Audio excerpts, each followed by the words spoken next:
Hello mga kabakyard. Ito, magpakain na naman tayo ng alaga nating mga manok. Ito nga pala yung pinapakain ko, ang puno ng saging. Ito yung pinagpigaan ng taho. At may nahingi ako sa kapitbahay na pinagpigaan ng taho. Ito naman ating feeds. Ito yung asola. Ito, ating asola. At talbos ng kamote. Ito lahat yan, pag i-combine ko, tatadtarin ko itong puno ng saging. Yan, bago natin lagyan ng darak ng mais. Tapos syempre meron tayong takal ng probiotic para sa prevention sa sakit ng ating mga manok. Okay mga kabakyard, babalikan ko kayo pag tapos ko nang tadtarin ito lahat. Ito na siya mga kabakyard, ang na-chop natin na puno ng saging. Ito, at isusunod natin chopin ulit itong kamuti naman. Yan. Ito na mga kabakyard, yung natin, tad na natin na kamuting baging. Sweet potato leaves.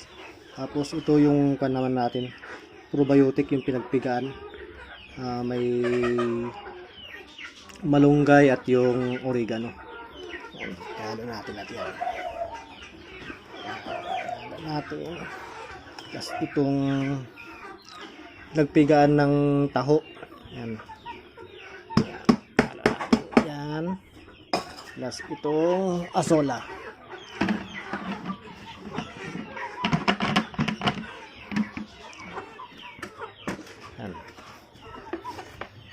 Okay. So ayusin ko muna to mga kabakyard. Balikan ko kayo pag magpakain na tayo. Mga kabakyard, ito na yung finished product natin para sa pagkain ng ating mga manok. Ito at naghihintay na sila. Ito. Ayan. Ayan. Masya. Ano sila? Mga kabakyard, at magpakain na tayo ng ating mga manok. Sila.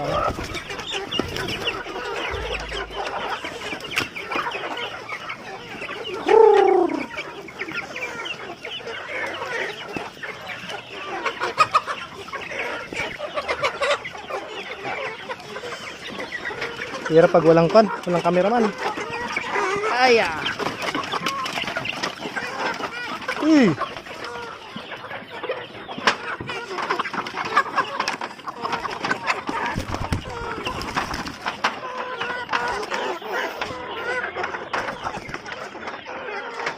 Mga kabakyard, kasalukuyan silang kumakain.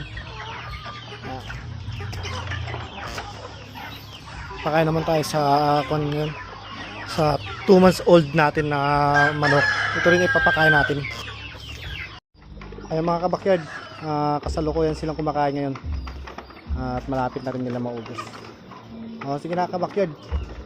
Thank you for watching and God bless us all.